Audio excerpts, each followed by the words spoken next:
This week on the Road with Mickey, a look at the 2024 Disney Legends. We're on the road with Mickey, we're gonna have some fun. Regardless of the rain or sun, our trip has just begun. So buckle up, let's go, we're about to start the show. And maybe if you like us, you'll see where else we'll go. Hey everyone, I'm Mike, and she's Sophie. And she's Brenda. Hi, everyone. And he's Grogu. He said, you know what? I am the legend on the show. Oh, absolutely, he is. And we are on the road with Mickey. This is episode 233 for August 19th, 2024. And like I said, this is the look at the 2024 Disney Legends. This has been a huge weekend past of week ago of all the different stuff that's going on with D23 and everything. Oh. So we have some huge cheddar from the big cheese. And Sophie, you start us off this week. Yay! I love starting us off. A lot of our cheddar has actually come out from D23, and so we're going to be splitting it up between the three of us today to talk about coming to Hollywood Studios, Monsters Inc. Land. It is the very first Monsters Inc. Land themed in any Disney park, and it will be featuring the very first suspension coaster ever in a Disney park.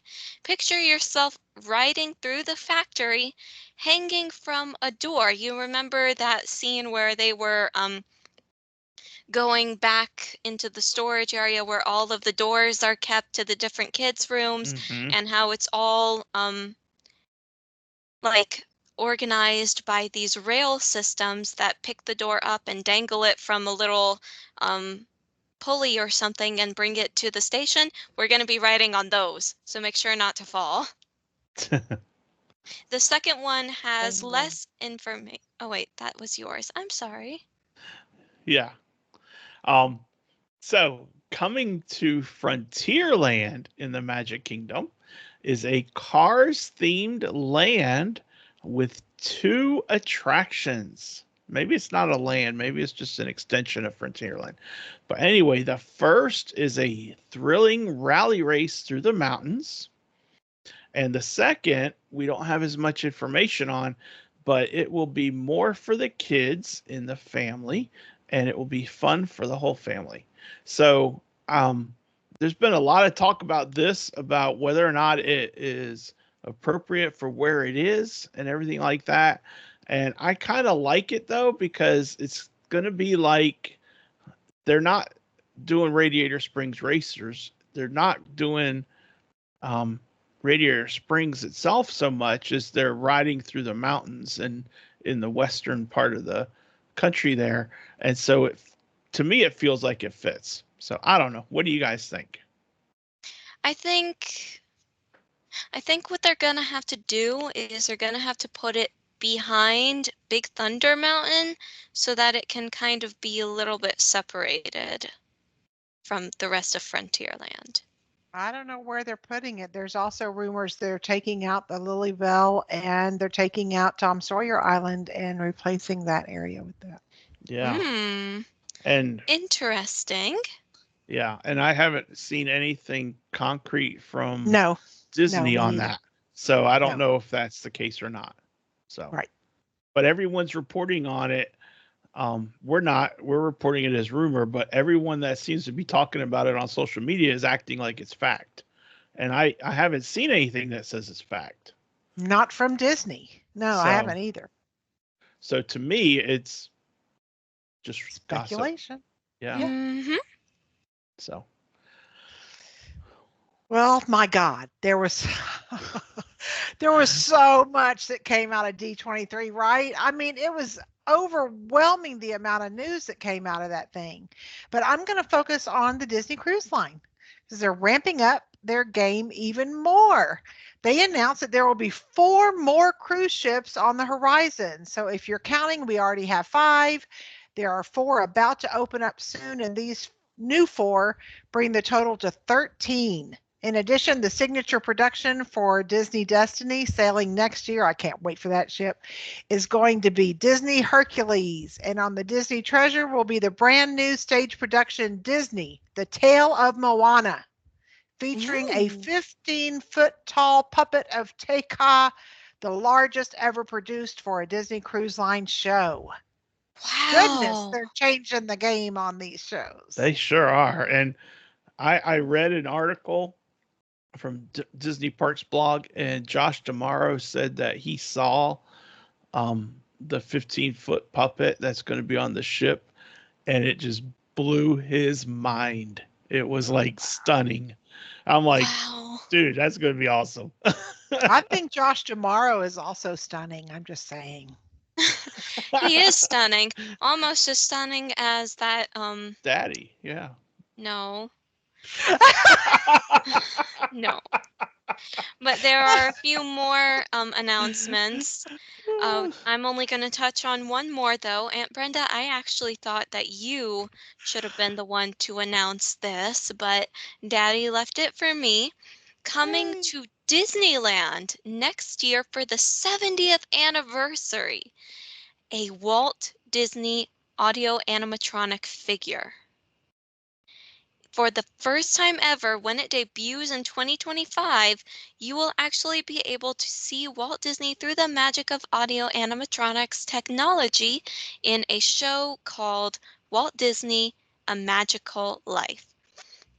The attraction will debut inside the Main Street Opera House, and after its initial run, it will play in rotation with Great Moments with Mr. Lincoln.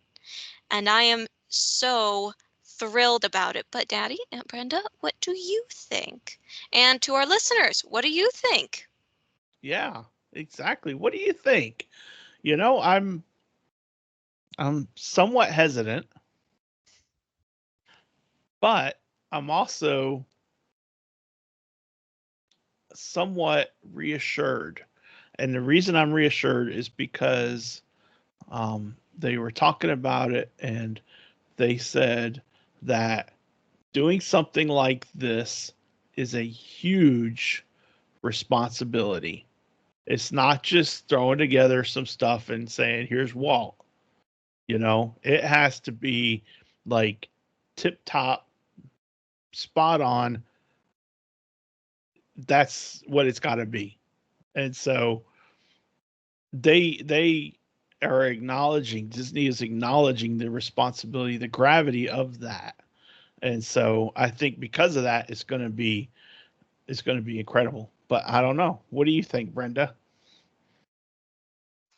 Um, I think it's I think it's a huge nod to Walt Disney that his creation has come full circle to actually being him. But I'm like you, I'm nervous about the words they might put into his mouth. And I don't know. We'll have to wait and see. Yeah, we will. We will. And you're right about that. That's a very valid point. Um, the idea that I read about is that it would be um, as if you walked into the studios and happened upon his office and he was in his office and you were having a conversation with him in his office, which to me would be really neat. But you're right. Words matter. Extremely, So extremely important, the what words I they put in was his. what I was kind of thinking about was after this, because if this works, I could see audio animatronics elsewhere, and I was like, it would be kind of neat in my mind if we're walking through one man's dream and there's Walt Mm-hmm. talking about some of the stuff in one man's dream. You know that Yeah. that would be kind of cool to me, but yeah, it is definitely Huge responsibility. it's a groundbreaking thing they're doing. So For sure. We have to see how it is. So, whew. Well, yeah. Yeah. And I think part of the reason why you two are a little bit hesitant, because you are hesitant. We were talking about it in the car yesterday, and you seemed hesitant about it. Mhm. My thought process is it's not going to be just some caricature. It's not like a money grab almost. This is a tribute because Disney is renowned for their animatronics, and I have a feeling that no matter what they do, they're going to hold Walt in the same esteem that they hold Great Moments with Mr. Lincoln and the Hall of Presidents. Those are both very respectful shows that depict real people. And so I think Walt, being really the guy who imagined these shows and who was the forefather of these shows, I feel like it's only acceptable, and in fact, it should have been done way earlier that he would get his own animatronic because it is a tribute to him and his work. So I myself am very excited for it. But that concludes all of our cheddar for now. I left out a comment about the new Villains Land that we got because I'm sure everyone's heard about that. Uh-huh. Amazing. Yeah. In the meantime, we have some listener feedback, don't We we? have a lot of listener feedback. Yay! I mean, Thanks, y'all. 1, 2, 3, 4, 5, 6, 7, 8 responses Yay! on our Thank top 5 you. U.S. destinations. So Cool. let's just go around. Sophie, why don't you start us off? All right, I'm going to start us off by talking about Chrissy, our friend from Billy's Closet of Magic. She speed ran all of her 5, and she says Hawaii, Vegas, Guam, where she's been before, Texas, and Hey, California. come on Those are down to her 5. Texas. Yeah, come on down to Texas. Yeah. Yay. Take some of the heat away with you when you go back. Yes, please. And then my niece Stephanie, she was short and sweet. She said Ruby Falls, Tennessee. And I was like, Mic drop. That's it. she said Ruby Falls. I said, where's that? And she said Tennessee. And I'm like, oh, okay. That's good. She must really love it if that's the only one she named. Oh, Yep. yeah. Yep. All right, Brenda. Well, you our go friend, next. our friend Lee from Disneylandia said Michigan is a beautiful state and it has the Henry Ford Museum along with Greenfield Village. It's as close to Disney as you can get without going to Disney. And then I had actually replied to him that on my list was Mackinac Island, which is also part of Michigan, and it's on my bucket list. Yep. Ooh. Well, we have another silent partner sighting. Bum, bum, bum. And she has a great list of places that she wants to go: the Grand Canyon, Yellowstone, Florida, the Outer Banks, Tweetsy Railroad / Grandfather Mountain, just to name a few. Yep. Nice. And then Pam, who's a friend of the show, chimed in and she said Walt Disney World, Florida, Maine, the Blue Ridge Mountains of Virginia, Salem, Massachusetts, Gettysburg, Pennsylvania, and Chicago, Illinois. So she's got a lot of history in her list. Good job, Pam. Mhm. Fabulous. And then Deb had said Alaska, Albuquerque, New Mexico, and number 1, Disney World. That's Deb, Yep. our friend who's been on the show before, Sophie. Yeah. She's Oh, yeah. she's pre Brenda. We need to get her Yeah. back. All right, well, another Billy's Closet of Magic friend, Chris, said Disney World, Virginia Beach, Las Vegas, Charlestown, Massachusetts, and Fayetteville, North Carolina. Come up to North Carolina. Fayetteville's great, but you got to come to Raleigh. We got all the food. That's what I've heard. There's this place called I Heart Mac and Cheese, and Daddy took me there recently. It is revolutionary. Oh, Ooh, so good, Brenda. nice. Need to add So it good. to our So list of good. places I'm going to visit when I visit you eventually. Oh, yeah. And it's like 3 minutes from my office. Uh-huh. Nice. All It right, we is have so close. one more, One though. more. I will say that one. And that is from our friend Sandy. And she said Disney World, Blue Ridge Parkway in Virginia and North Carolina, Kona, Hawaii, the Outer Banks of North Carolina, and perhaps her favorite spot, home. Where does she live? Aw. She lives in Virginia, and she is a close friend with my second niece, my other niece Leslie, on one of my sister's oldest daughter, and she raises horses and all sorts of stuff like that. So Nice. good job, Sandy. Good job. Yeah, it's nice to feel that way about home. Yeah. Yeah. All right. Well, that was great feedback. We didn't have time to ask how many of the people lived near the ones that we said. So maybe I'll throw that out there for this week, and we'll talk about that next week. But that brings us to our feature topic, the 2024 Disney Legends. And this is a yes, absolutely.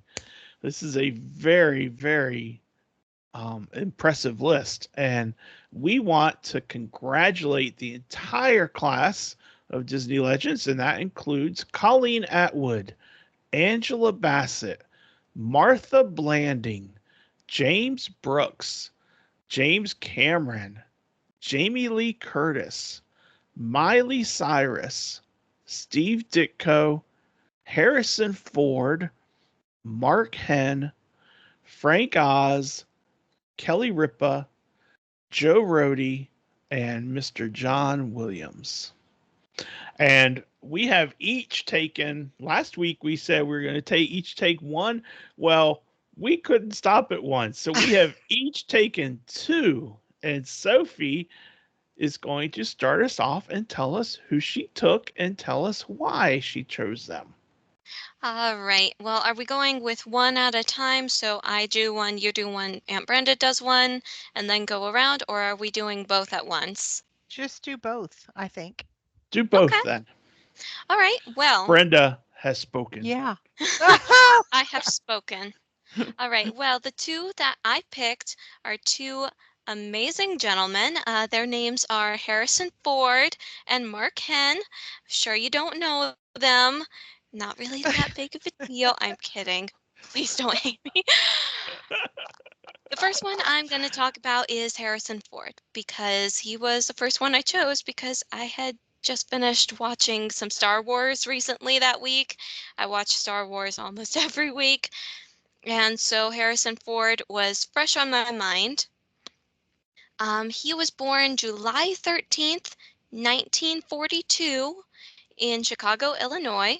His mother was a former radio actress named Dorothy Ford. Her maiden name was Neidelman. And his younger brother, he has a younger brother, his name's Terrence, who was born in 1945. Their father was Catholic, but their mother was an Ashkenazi Jew, whose parents were immigrants from Belarus. Wow. He is credited with a lot of different films, both in TV and in the movies. He made his film debut in Dead Heat on a Merry-Go-Round in 1966. It's not a Disney movie. The one that we know him best for are the Disney ones, and those are going to be 5 different movies of the Star Wars series, as well as the Indiana Jones series, of which he plays the titular role. I'm trying to think of what else to say. I know I have it written all down, but I don't have a lot of it. I don't have a lot of it organized really well. Okay, I'm trying to think. Oh, he is also coming into a new film in 2025. Actually, two new films. One of them is a Marvel film. He's going to be in the Marvel Cinematic Universe, Hey, Brenda, and he that's will awesome. be in Captain America: Brave New World, and he will be playing the part of Thaddeus Ross slash the Red Hulk, which is quite interesting to me. He is Yes, also in a especially few given his age. documentaries. Yeah, he is amazing. He's also in a few documentaries, including Empire of Dreams, the story of the Star Wars trilogy. I know him from also Call of the Wild. That was one of my favorite movies of 2020, actually. I'm kind of speed running here. So I think that is all I really have to say about Harrison Ford. I'm not good at research like you guys are. Well, I don't know that I'm good at it. I think you did a great job. Are you sure? Hmm. Yes. Well, thank you. I'll talk about Mark Henn next. Go Um, for it. Mark Henn, I hate to say this about him, but I swore that he was older than Harrison Ford, but it turns out he's not. He was born April 6th of 1958, and he is an American animator and film director, most famously known for the design of many of the Disney princesses. He started working at Disney in 1980, and his first work was on Fox and the Hound. According to Hen, one of his coworkers was finishing the climactic bear fight scene when they started. He was promoted to animator less than a year later for Mickey's Christmas Carol, where he Yay. animated Mickey Mouse. Um, Wow. he is actually a really big fan of the Nine Old Men, specifically Frank Thomas and Ollie Johnston. For Nice. inspiration, he looked to a lot of their works, and it says here, I pulled a quote from the Wikipedia, that in his early life, he grew up in Ohio, by the way. In his early life, he viewed The Reluctant Dragon, which was a Disney movie, not very well known, but he remembered a scene of Ward Kimball drawing a scene of Goofy. He picked up all that paper, started flipping, and everything kind of came to life. From then on, the animation bug beats hard, he says. Nice. He Mhm. He graduated from Trotwood Madison High School in 1976, and he next attended Bowling Green State University and sent an animation portfolio to the Disney Studios, but they did not accept it initially. I know, they saw his potential, but they didn't accept it. So he instead Oh, went on to Sinclair Community College and sent a second portfolio, which was again not accepted. oh goodness. He sent a Wow. third portfolio a semester Wow. later, to which he received another rejection letter. Oh Dang. my goodness. Yeah, but finally, he attended the California Institute of the Arts and was accepted into the character animation program there. His professors included former Disney animators Jack Hannon, Elmer Plummer, Jack Kinney, T. He, Bob McCree, and Ken O'Connor. Finally, he got hired 2 years later. Golly, he really tried so long. Mhm. And his actual first time with the Disney princesses, animating them and designing them, was actually The Little Mermaid. And Oh, he really? did that while he was living in Orlando. He did a Wow. great job. He did a great job indeed. Well, that's cool. Finally, he did end up retiring in 2023. He spent a total of 43 years with Mhm. the Disney company. Wonderful. And didn't you meet him, Sophie? I did meet him. There was a time when I was a little girl. I think it was the year of my 16th birthday, if not Mhm. my 15th. But my Aunt Sheila, who lived in California, had set up an opportunity for me and Jagan to tour the Disney studios with the head of marketing, Joe Dunn, who Jagan, I think, considers almost like a godfather in a way. And at that time, we got to tour the studios. I met Mark Hen actually, and he was like, "So where do you go to school?" And I was like, "I go to this place called Vernon Malone because that's where I went. Very not well known college prep academy."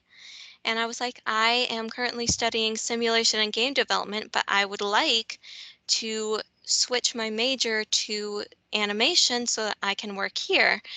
And he was so impressed by my plan that he remembered me. And after I went home a few months later, Jagan and Aunt Sheila were at D23 and they met up with him again. And Mark Hen was like, "Sheila, where's your other daughter?"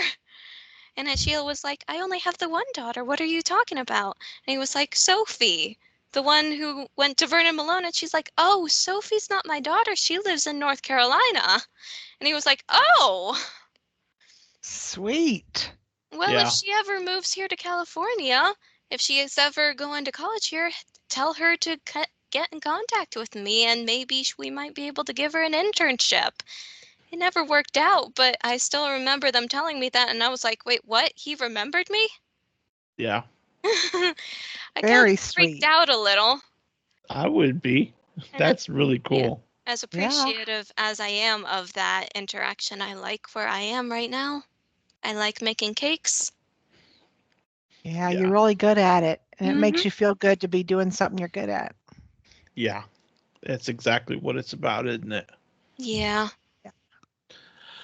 All right. Well, that was great, Sophie. Yes, very good. Thank you. So it's my turn now, huh? It Yeah. is. All right. Well, I chose Mr. John Williams and Mr. Frank Oz. And I'm going to speak about John Williams first. He is the creator of the music for more than 100 films, Wow. including all 9 Star Wars films and all 5 Indiana Jones films. He Wow. attended the Juilliard School. He's a Mm. 5-time Academy Award winner and a 54-time Oscar nominated um, recipient. He is second in Oscar nominations to Walt Disney's 59. Wow. He Wow. is the recipient of 7 British Academy Awards, which are known as the BAFTA. He has 26 Grammys, 4 Golden Globes, 5 Emmys, as well as the National Medal of Arts, the Kennedy Center Honors, and an honorary knighthood from Queen Elizabeth II. Wow. Wow. So that is from the bio page. And now Goodness. I'm going to get into my opinions. And in my opinion, what makes a Disney movie unforgettable is the music. And in the movies for Star Wars and Indiana Jones, I would suggest that there are very few people who wouldn't know the movie when they heard a score of the music from them. And for me, one of the most recognizable scenes in all of the Star Wars franchise, I can picture myself watching the movie when I hear the music from John Williams. And that scene that I'm talking about is the scene where Darth Maul and Qui-Gon Jinn and Obi-Wan Kenobi are dueling, and you hear that music, and it's like you're right there in the midst of all that action. And when I hear that, I I see that scene in the film immediately. And that's the brilliance of John Williams. When you can pull that into someone so that it draws them into where they know exactly where they were and what they're watching, that is what makes your mark. And that is why John Williams is a Disney legend. Nice. Yeah. Wow, what an accomplished man. Yeah. Mm-hmm. Yeah, exactly. Goodness. Exactly. Frank Oz is my um second Disney legend I'm going to talk about today. He was born Frank Richard Osnowitz on May 25th, 1944 in Hereford, England. Mm. Um I'm going to name some names. I'm going to name drop here and see if you can figure out a connection. Miss Piggy, Fozzie Bear, Animal, Sam Eagle, Grover, Cookie Monster, Bert. Those were all Muppets for either the Muppets or Sesame Street that were voiced by Frank Oz. Miss Piggy Wow. was voiced by a guy? Uh-huh. Wow. And on top of it, when you hear the name Yoda, you are Wow. hearing Frank Oz. The fact that I think I remember hearing somewhere that Yoda and Fozzie Bear were voiced by the same person, and I was like, that is mind-blowing. But now that I think about it, that means Yoda and Miss Piggy are voiced by the same person. Yes, And they that are. is even more mind-blowing. Yeah. Mm-hmm. And originally, when they were when they were going to introduce Yoda, the George Lucas reached out to Jim Henson about performing Yoda, and Henson was busy with other stuff, and he suggested that Frank Oz be the one who does it. So he performed the voice and the puppet for Yoda in The Empire Strikes Back, Return of the Jedi, and in Star Wars Episode 1, The Phantom Menace. He also provided the voice of the computer generated imagery Yoda in Episode 2, which is Attack of the Clones, and Episode 3, Revenge of the Sith. And the conversion to CGI was, which is what they had to do for those, that was met with some criticism among fans, but Frank Oz himself said that that was exactly what George Lucas should have done. Oz had a great deal of creative input on the character and was himself responsible for creating the character's trademark syntax. So there is no try. Do or do not. There is no try. That was Frank Oz coming up with the language like that. Wow. That's It's awesome. so cool. Oz reprised his vocal role as Yoda in Disney's Star Tours, the Adventures Continue attraction at Disneyland and Hollywood Studios, and in the Star Wars Rebels episodes Path of the Jedi and Shroud of Darkness. He again reprised Yoda in Star Wars The Last Jedi, and if I remember correctly, I might be misspeaking here, and if I am, I'm sorry, but he also had a cameo as a bartender in one of like The Force Awakens or something. I think he was a bartender in the actual movie. So his face is actually in there in a cameo. Oh, cool. And then he also voiced characters in other Disney movies. Really? He was the subconscious guard Dave in Inside Out and Inside Oh, Out 2.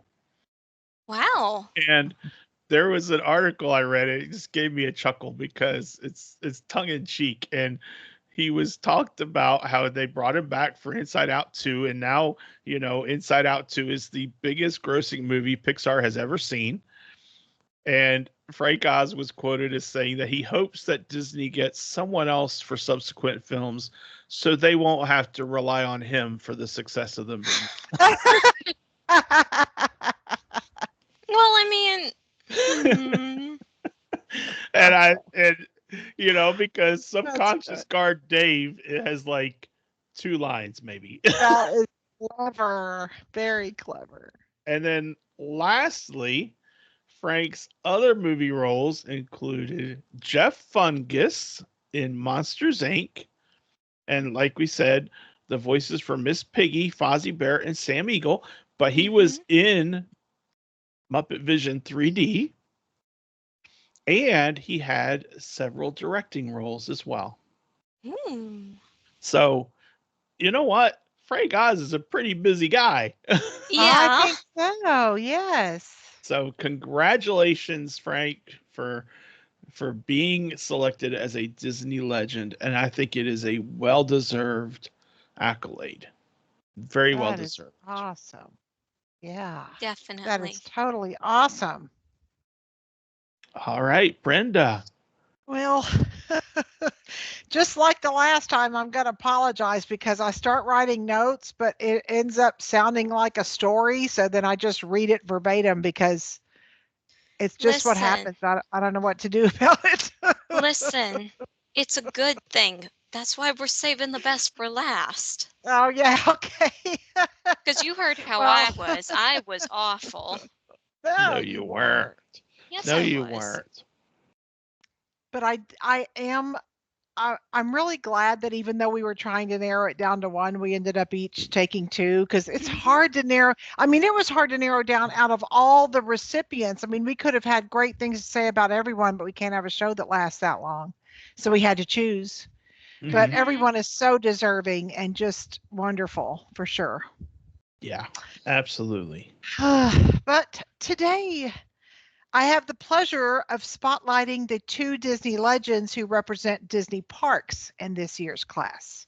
That's why they're my favorite. I'm a park girl. These rock stars from Disney Experiences are Martha Blanding and Joe Rohde, and it is my honor to congratulate them for all their years of dedication to Disney and for all their amazing accomplishments.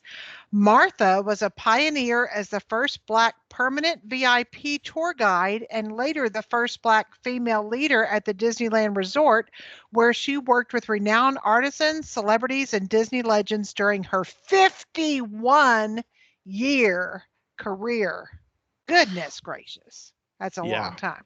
yeah, Joe is a creative visionary and immersive storyteller who helped Walt Disney Imagineering bring to life some of the company's most inspiring and ambitious experiences, including Disney's Animal Kingdom and Elani. They Hmm. are both so very deserving. They do nothing halfway. They excel at everything and they commit to everything they commit to with excellence. So I'm going to start with Martha. And, if you know anything about me, I'll save Rhodey because, he's a ridiculous, just ridiculous. But I have a lot of respect for Martha too. Martha has helped put happy in the happiest place on earth for so many years. She personified the philosophy of creating happiness for others while embodying the principles of hospitality and courtesy Walt Disney sought to establish for Disneyland cast members.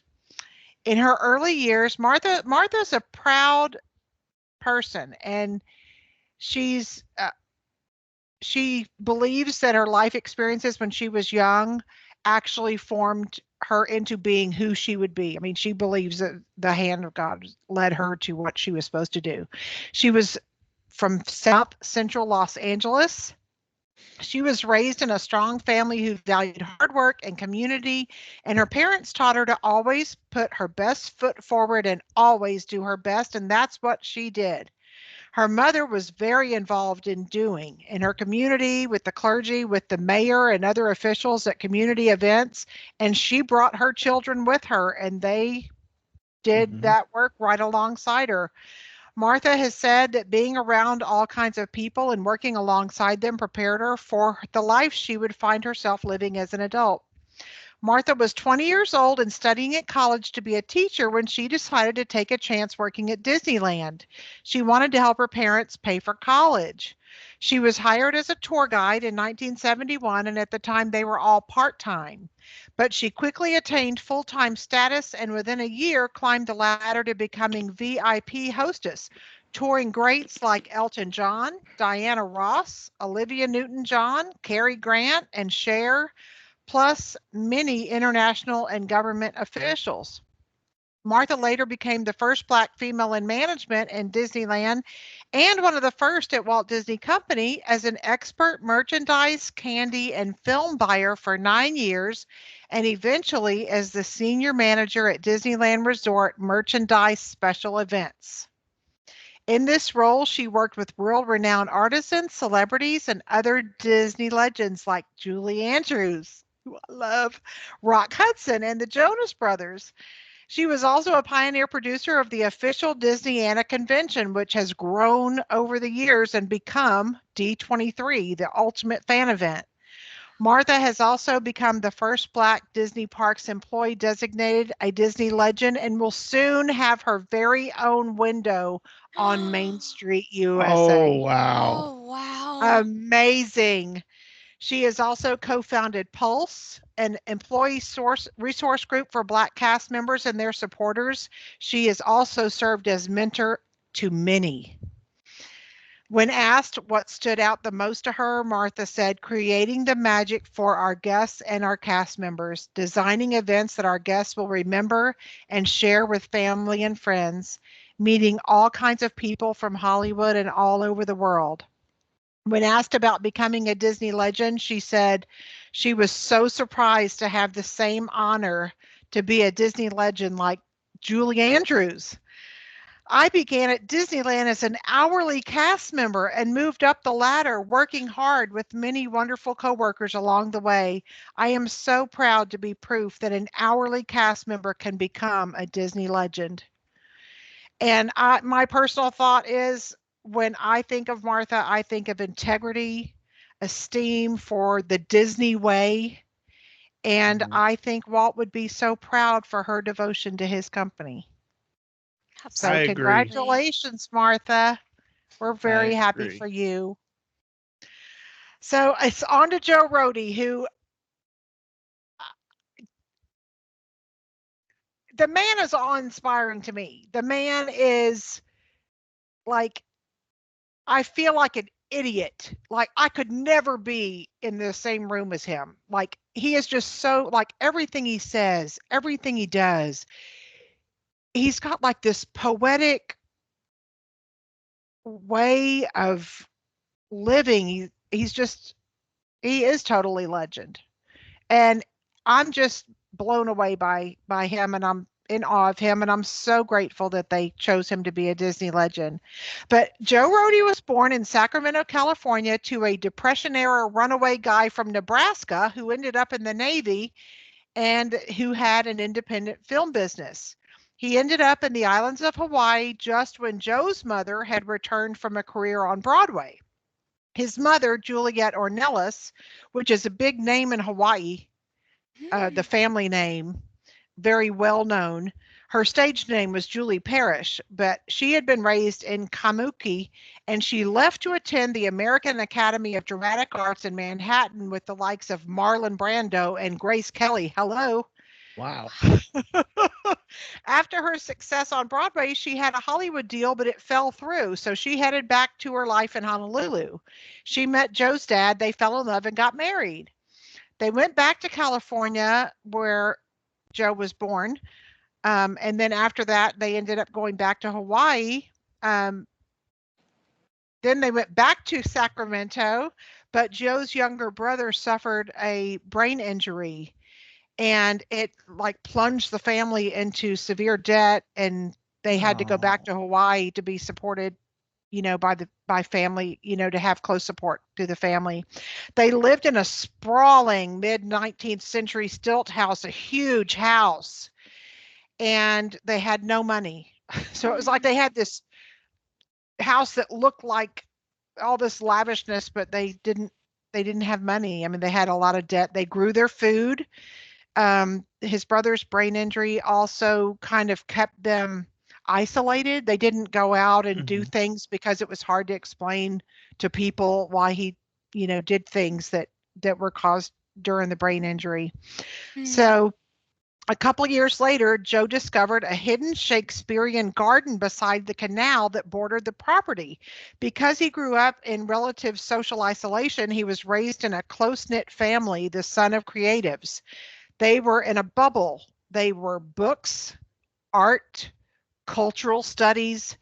He just was introduced to so much different things being in that bubble, a lot of culture. His dad later got an offer, though, to work on the original Planet of the Apes movie. Ooh. So again, Joe was uprooted. He said he grew up in a really fluid, multicultural environment, which made him more receptive, more open, and more easy crossing boundaries. So when he got to the fixed culture of California, he didn't quite belong.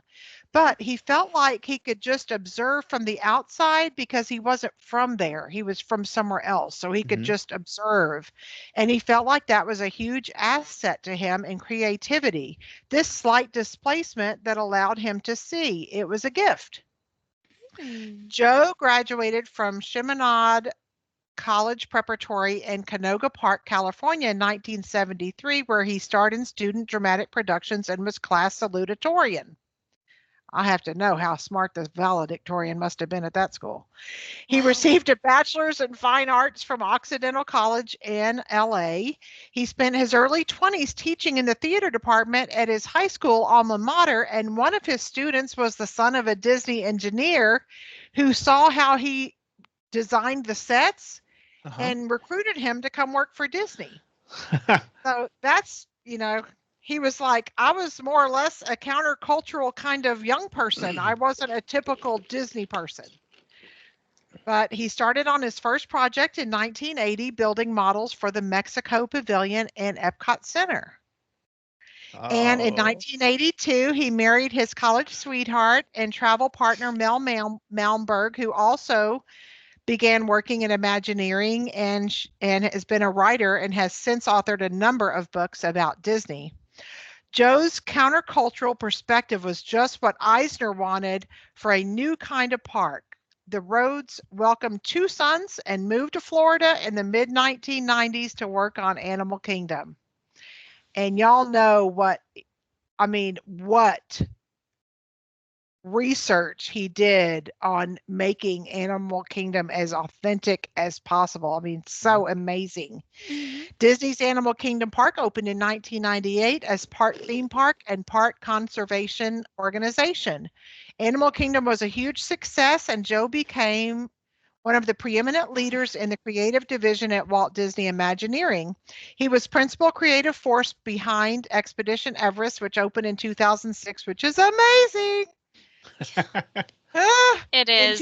We love 2007, he was Expedition put in Everest. charge of designing Alani. And since he was, he had so much time he had spent in Hawaii, when they put him in charge of Alani, he really went to like deep into meeting with all kind of people in Hawaii, and he wanted to be as authentic as possible. So following Alani did open, obviously. And following Alani, Joe embarked on the massive project of creating Pandora World of Avatar. And that was a big project. I think it was like a 5-year project. And then after Avatar opened, there was not like another big thing on the horizon. So he decided it was kind of time to retire. So he retired from Disney in January 2021 after 40 years. but he did an awful lot during his time at Disney. He also led the team to transform the Disneyland Tower of Terror to the Guardians of the Galaxy Mission Breakout, which is amazing. And that opened in 2017. And he also served as a lead developer for Lookout Cay at Lighthouse Point. That's the new island for Disney Cruise Line.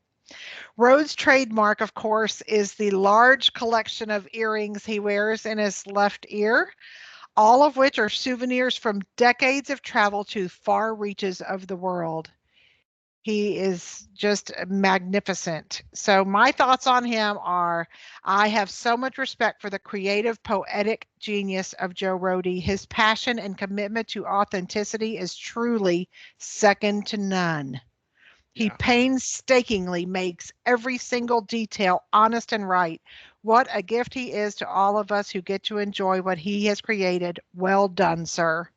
Exactly. Well done. Indeed. It is amazing. And on top of that, didn't we hear a month or two ago that they have brought Joe Rohde back to be a mentor for the next generation of Imagineers? Yeah. And I'm like, dude, Ooh. it's like when you're in that position, it just speaks volumes about the career Yeah. you had with Disney to be asked to do that and to carry that on to the next level, to the next Yeah, because generation. how do you let go of somebody like him? I mean, how do you let go of a genius like that and not Yeah. have it, forever? I don't know, but he would, like, right after he left Disney, he was hired by Atlantic at the the Virgin Galactic thing where they're going to space to, like, lead up Hmm. all that Yeah. entertainment Mhm. stuff they could do there. And he's such a visionary. I know. Like, I hope he just lives forever and just keeps sharing stuff on and on and Yeah. on forever. I mean, he's just amazing. And he's Yeah. so appreciative of everything. Like, he's just amazing. I mean, Yeah. really uniquely gifted. Yeah. So let's give it up one more time for the 2024 Disney Legends. Yay! All of them are amazing. Yeah, they all are. And it's amazing to see and to hear and to learn more about them, and that's what really makes this time of year. And it's just incredible. So great job, ladies. Awesome. And I mean you too, Sophie. Thank you. Yeah. And um that was a great feature topic. Thank you, Brenda, for all your research as well. That is just, it's so amazing that I don't know how they even decide on these people, but they all offer such, so much to Disney. I don't know how they decide on them, but I'm glad that's not my job. Yeah, me too. Me too. Well, that was a great feature topic, and that takes us to this day in Disney history. So, Sophie, what do you got, honey? Well, I found a whole bunch of Disney history that's great, but I'm going to keep it to only one because this one is very, very much related to what we're talking about today. August 19th, 2011. So Sophie is 10 years old. Mm-hmm. The Disney Store kicks off D23 Expo 2011.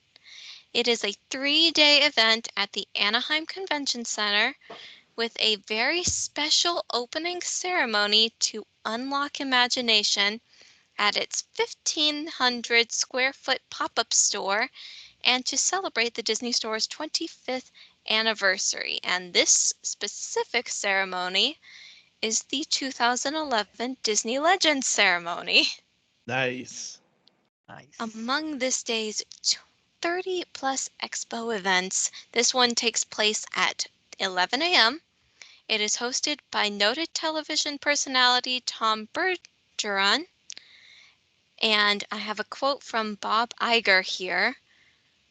From giving voice to some of our most iconic and beloved Disney princesses to bringing a smile to millions of television viewers every morning for 2 decades, we are proud to present these 12 men and women with our highest, most coveted honor, the Disney Legends Award. And I did not bother to get down their names because we'd be here for a very long time if I did.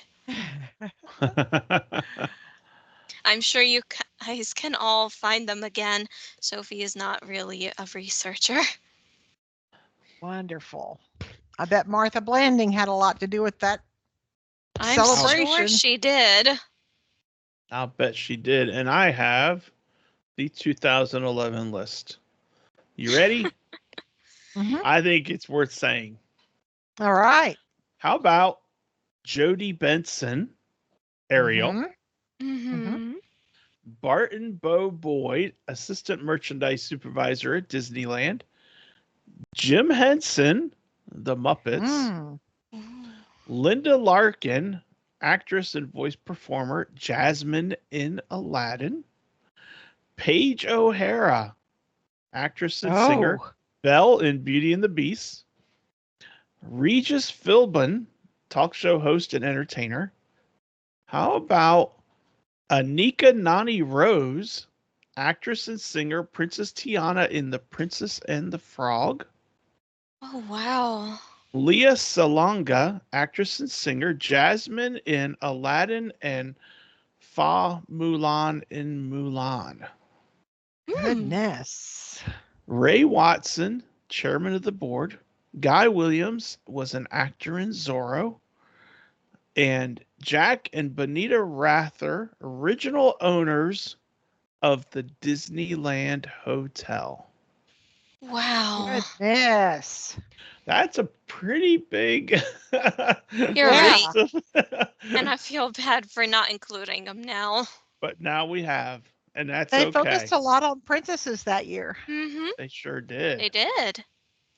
All right. That is great, Cheddar, Sophie. Great Yes, history. I mean, thank not you. Cheddar. Great Thank history. you. Yes. All right. Time to Well, stop the soap. Good luck. good luck, Good luck he indeed. says to himself. Okay. Guess the movie, Sophie. The first character is Toby. Okay. What's the movie? I don't know. Keep going. How about Basil of Baker Street? The Great Mouse Detective. How about Professor Radigan? The Great Mouse Detective. Well, you're right. It is the Great Mouse Detective. Yay! But here you go. Did you know that Radigan was originally going to be just a mouse, just like all the other mice, but he became a rat for the film? I did not know that. He was changed for the film.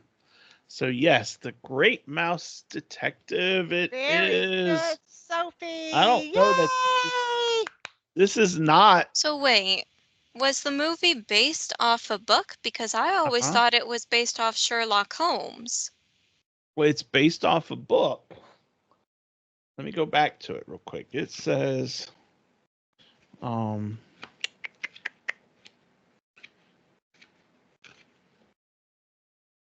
let's see here. It says,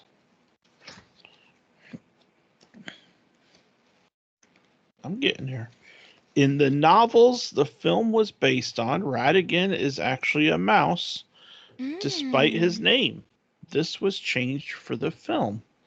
So, yeah, it is somewhat based on Sherlock Holmes, because Sherlock Holmes, Sir Arthur Conan Doyle, wrote those stories, and this is a loose take on that. But Okay. this is like an expansion. Like Sir Arthur Conan Doyle, I don't think Sherlock Holmes in the novels had a dog named Toby. You're right. You're Now, right. maybe he did. Maybe I'm wrong on that. But in this case, it says Toby is Sherlock Holmes's friendly basset hound. Mm-hmm. You know? Yeah.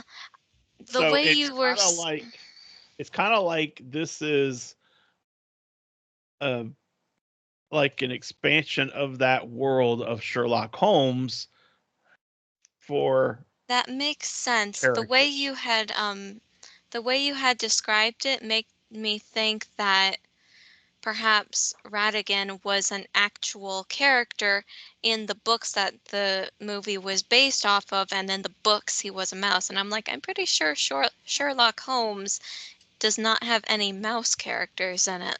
Yeah, no, he doesn't. But I will tell you that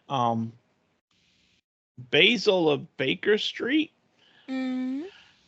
he is the great mouse detective, and he lives Mm-hmm. on Baker Street, which is where Sherlock Holmes is from.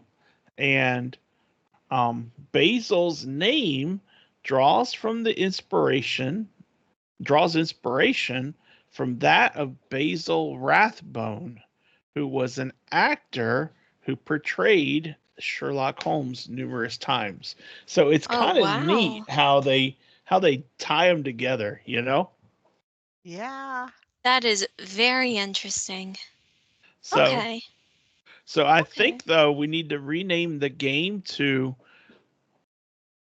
something like we're unable to stump the Soph or That's something right. like that. Yeah. Or I just need to come up with a new game to call Stump the Soph. Stump the Sophie in your dreams. I will come up with a harder game for us to play, Daddy, I promise. Okay. All right. Well, that takes us to a little bit of Walt. So, Brenda, Yeah. close us out, honey. All right. Whatever we have accomplished is due to the combined effort. The organization must be with you or you can't get it done. Walt Disney. I did that as an ode to the, to my Disney legends, but I What? may have used I it thought it was before. coincidence. But it's true because, It's so without the true. people, It is so true. It is who's a going to keep your team. dream? It is a team effort. Mm-hmm. And Yes.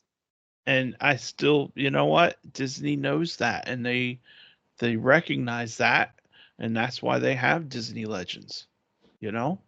Yeah. It's important to remember where we were and how far we've come as a Yeah. person, as a community, as an organization, everywhere in life. It's important to remember who you were, who you are now, and where you've come from, you know? And Yeah. we've definitely come a long way. Yeah. Well, that, my friends, wraps us up. We are in debate on what our topic is going to be for next week.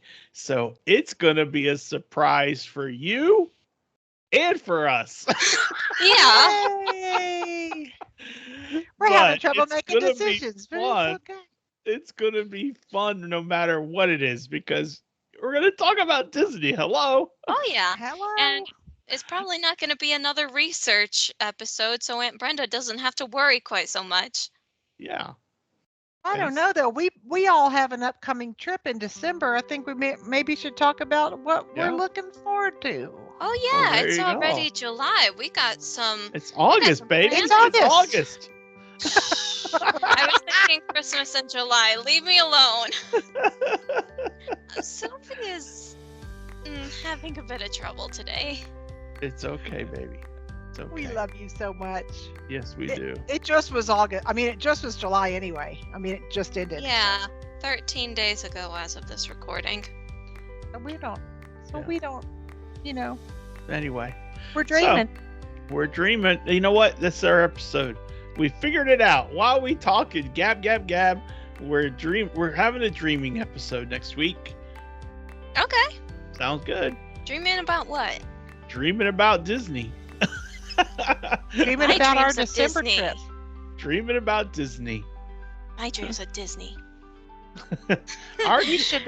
We should also have the listeners write in too. Post something on the page about what they're looking forward to most for their next trip. Yeah. Mhm. We're We always should. dreaming around here. Yep. Dreamers So- are the best type of people. Yeah. Until next week, I'm Mike. She's Sophie. That's Brenda. Wave, Brenda. Wave. Hey. Wave. There you go. He's Grogu. He's waving his arm. He's like, I'm doing my cardio. It's an arm day.